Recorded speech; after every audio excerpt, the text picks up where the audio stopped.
This audio presentation of Neville Goddard, Whom God Has Afflicted, is brought to you by audioenlightenment.com. Copyright 2012. All rights reserved. Whom God has afflicted. Whom God has afflicted for secret ends, he comforts and heals and calls them friends.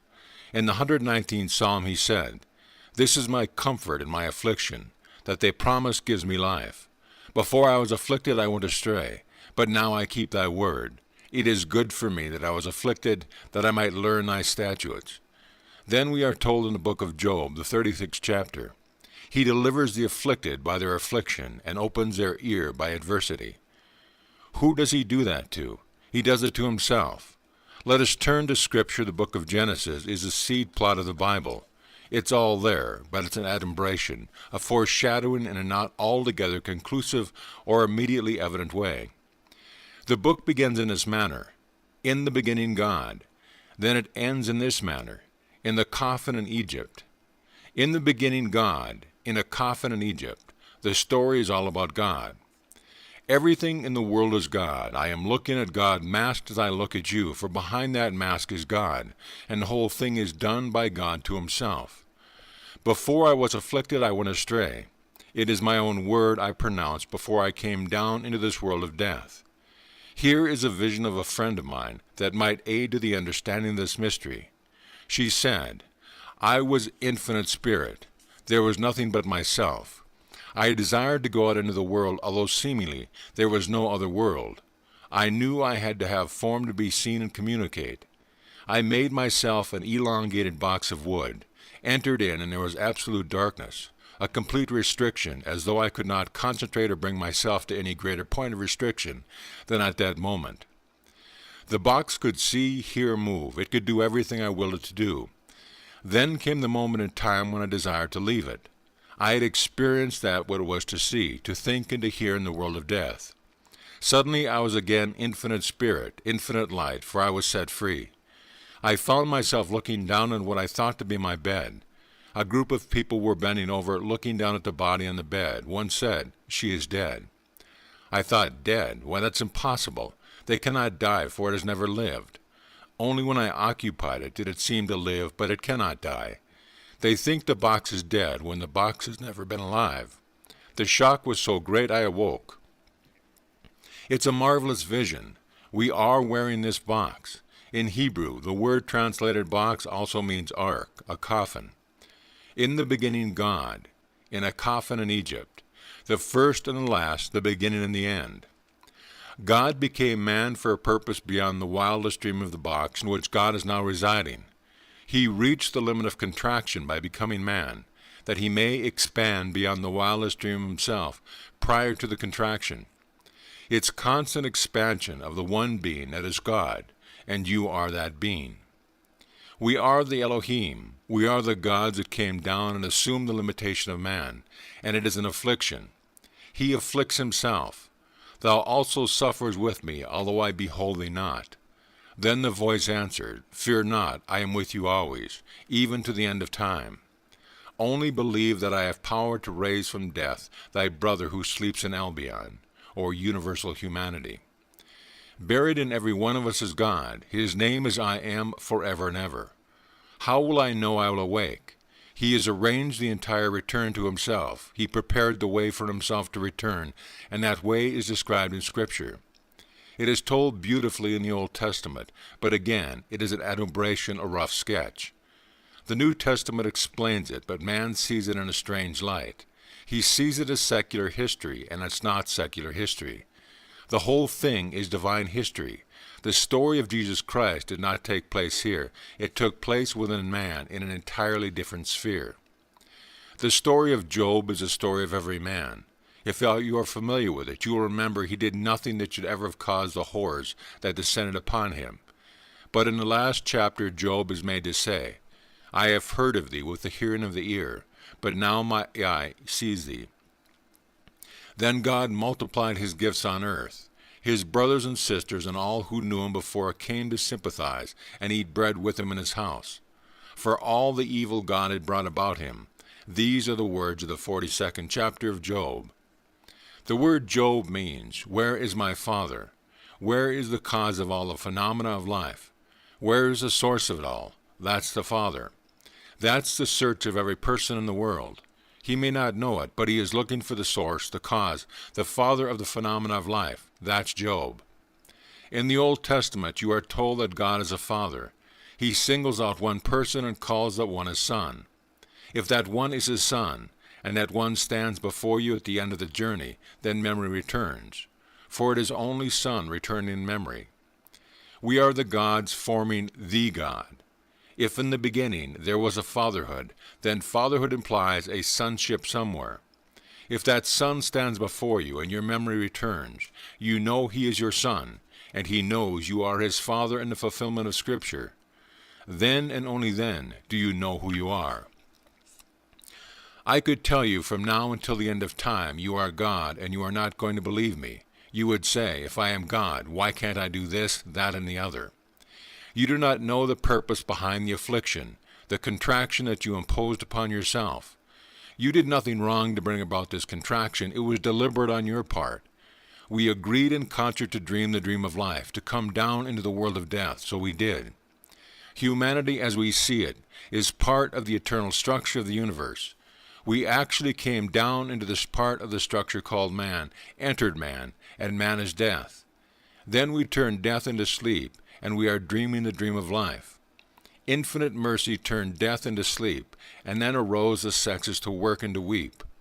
We are multiplying this form that is man, but you are not the form you are wearing. You are not this garment, you are God. Everyone in the world is the immortal God, but this experience is essential for an expansion. There is no limit to expansion. There is a limit to contraction only. We took the limit of contraction upon ourselves and became man. My friend's vision was perfect. She saw an elongated box. The word box, or elongated box as she saw it, is called Aaron in Hebrew. It is translated temple or tabernacle, but the word really means grave. Then I read in the 3rd chapter, the 16th verse of 1 Corinthians, do you not realize you are the temple of the living God, and the Spirit of God dwells in you? I could say, do you not realize you are the grave of God, and the Spirit of God dwells in you? Now, the Spirit of God and the name of God is one, I am. One day he will awaken in the grave. He will resurrect from the grave, and come out of the restriction he imposed upon himself. For the temple of God is man. Can you put I am aside from yourself? You cannot stand apart and observe I am. Therefore you cannot see God. You cannot see God as you do objects in space, for you are the reality called God. You will know God when his Son stands before you, and then you will know the words, I have found David. He has cried unto me, Thou art my Father, my God and the rock of my salvation. Only as this is experienced by you do you really know who you are, for you see the relationship of a father to son. No longer will you worship a God outside of yourself, for you will know that there is none outside to whom you can turn. Blake said, Why stand we here trembling around, calling on gods for help, and not ourselves in whom God dwells? He dwells in us as our own wonderful human imagination. Babel mocks, saying there is no God or Son of God, that thou, O human imagination, art all a delusion. But I know thee, O Lord, when thou arisest upon my weary eyes, even in this dungeon, in this strange mortal form. Thou sufferest with me, although I behold thee not. How can I behold the reality I am as an object other than what I am? I can behold objects round about me, but I am the reality beholding objects. Then how do I know who I am? I will know only when my Son appears before me and calls me Father. I suffered from amnesia when I came down into this world of death. You are suffering from amnesia and have forgotten your divine being. You are God. There is nothing in the universe but God. There is no room for anything but God. Listen to these words. No greater love has any man than this, that he lay down his life for a friend. Now I call you friend. I no longer call you slave, for a slave does not know what his master is doing. But I call you friend, for I have told you everything that I have known from my Father. Now we go to the poet Blake, and these words are put into the mouth of one who has just made the statement. He said, Fear not. Unless I die, thou canst not live. But if I die, I shall arise again, and thou with me. Wouldst thou love one who never died for thee, or ever die for one who never died for thee? And if God dieth not for man, and giveth not himself eternally for man, man could not exist, so God dies. He dies by giving up the being he is, emptying himself of all that is his, and taking upon himself the form of a slave, the form of that box, that coffin, and enters in. His name is I Am. Then he calls the box by a name and says, I am Jim. I am Neville. I am. We go beyond his real name, which is I Am, and put a little tag on it. Then we become so identified with the little mask we are wearing, we don't realize who we are. And in the interval of that pilgrimage, we are suffering from total amnesia. One day in the fullness of time he will awake. He plotted the whole thing before he started. He was prepared the way for his sons to return, for the Father is made up of the sons. Elohim is a plural word which means gods, but put together it is the Lord, Yad-He-Vah-He. Put everyone in the world together, and they form the one God, the one Lord. He has prepared the way for all of his sons to return. This time when they return, they are God the Father. It's a complete transformation of the sons into the Father. Then a new adventure. What it will be, I do not know. When the curtain comes down and his dream of life is over, we are no longer sons of a father, we are God himself. You are not the mask you are wearing, you are God. Whom God has afflicted for secret ends, he comforts and heals and calls them friends. Before I was afflicted, I went astray, but now I keep thy word. This is my comfort in affliction, that thy promise gives me life. The fundamental promise made in Scripture is the promise to Abraham. I will give you a son. It doesn't state it as God's son, but it is implied. The name is Isaac, meaning he laughs. When the infant is presented to you, he breaks into a heavenly smile and laughs. Then the next is a son, the youth David. The child is part of the play, of the drama as recorded in Scripture. The day will come when everything said of Jesus Christ you will experience in the first person, present tense. Then you will know who Jesus Christ really is, because everything said of him will happen to you. If you knew how old you really are, you wouldn't say it's impossible. The bodies you wear may still be capable of siring or bearing a child, but you are not the body you wear. You are eternal. But you cannot measure your age, for you have no beginning, and you will have no end. Anyone not geared to this way of thinking would think me entirely mad, for I tell you that you, born in this 20th century, are the father of God's only begotten Son, and that Son is not flesh and blood. If you read the story carefully, he came in spirit when he called him my Lord. Jesus said, how can I be his son when he, in the spirit, called me my Lord? This is not something that takes place in the flesh. While you walk the earth in a garment of flesh, it takes place in you. But it takes place in a region completely remote from this world, for you are an infinite being. The day will come when the dream completely erupts within you, and you will know what I have told you is true. For I am not speculating, I am telling you what I have experienced. The story of Scripture is a true story. The Hebraic Christian faith is the fundamental faith. All the other little isms will lead you astray. The Old Testament is a seed plot. It is a tree, and we have experienced it, are the fruit of that tree. I could be the tree and not bear the fruit, but I can't bear the fruit and not acknowledge the tree from which I came. Studying Scripture, I find the whole thing in the Old Testament. The New is simply the pattern. Not every verse is equal in value, not every chapter, not every book. But there is a pattern all through those 39 books, and the pattern unfolds itself as told us in the Gospel. If you want to find the words, the book of Hebrew quotes the Old Testament in every chapter. Follow it closely. Everything quoted is related to the pattern man. But when you see someone afflicted, don't think he has done this or that or the other. Look into the world and you will see so many fabulously wealthy people, yet you know how many of them got their money. But not a thing is wrong with them physically, so don't judge the one who doesn't have it. When you see one who's afflicted, bear in mind the words I quoted tonight. This is my comfort in my affliction, that thy promise gives me life. Before I was afflicted I went astray. Now I seek thy word. It is good for me that I was afflicted, that I may learn thy statutes. Then he delivers the afflicted by their afflictions, not from, and opens their ears with adversity. When we read, "Ears thou hast dug for me," in the 40th Psalm, in the book it is all about me, we know the ears were dug by adversity, for the one speaking is David. When you read the 22nd Psalm, called the Great Christological Psalm, you see the adversity in it, but in the end the words are, "See what God has wrought." This is David speaking. He looks upon what he has done and promised himself he would do, and all the adversities phase into nothing. I'm not saying it is not a difficult time, but bear it.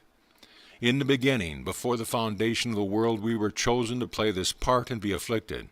No matter how long it seems to be now, when we awake, it will be as though we had slept but a short time, dreaming this dream of life. Then we awake into eternity and leave the world of death, for it's part of the eternal structure of the universe. My friend's vision was perfect. She created a box. Upon entering it, there was unspeakable darkness and contraction. It moved, it talked, it saw, it heard. It did everything man thinks he does here in this world. Then freedom, and looking down upon what seemed to be her bed, she heard a voice say, "She is dead." But to herself she said, "That's impossible. It cannot die. It has never lived. It only seemed to be alive because I was in it." You are making this body alive. Let it turn to dust, which it will one day, but in the end you are the immortal one.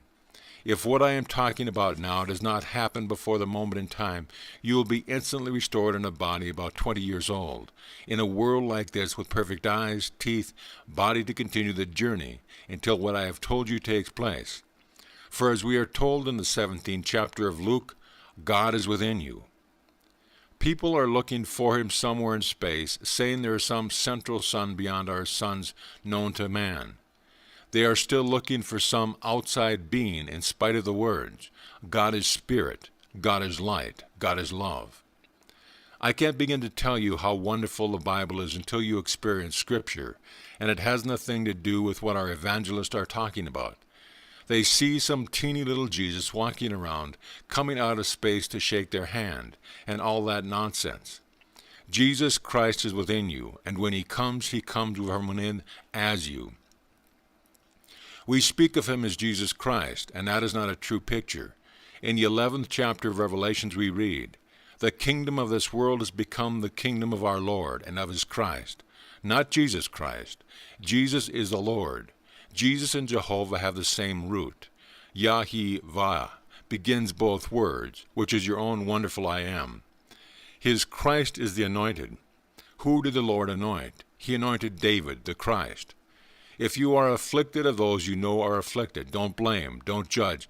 Make every effort to cure them. Make every effort to relieve them. Whom God afflicts for secret ends, he comforts, he heals, and calls them friends. The doctor, the dentist, or any aspect of the medical profession is helping to relieve pain and make the body you wear more comfortable. Exercise that talent and seek the comfort they offer, but don't condemn the one who is afflicted, for that one is God. Listen to these words from the end of Luke. O foolish men and hard of heart to understand. Was it not necessary that Christ should suffer these things and then enter into his glory? Then, beginning with Moses and the law, he interpreted to them in all the scriptures to their understanding, and when their hearts and minds were opened, he vanished from their sight. All this took place in a heavenly sphere, not here on earth. We are reenacting the drama while we walk in these garments of flesh. Man's darkest hour was that hour when God the Father addressed us and told us his plan. Then God died. He entered these bodies and became invisible to us because he took up residence in us. We cannot see him as a Father external to ourselves because he is not even near, for nearness implies separation. If I say, he is near me, he is not my very being, but he is not near. He became me. That's why I can't see him unless I see him in his Son. For when I see his Son, I know I am he. Man's darkest night was when God became invisible. That was Calvary. God became man at Calvary. That at Bethlehem, man may become God. End of lesson.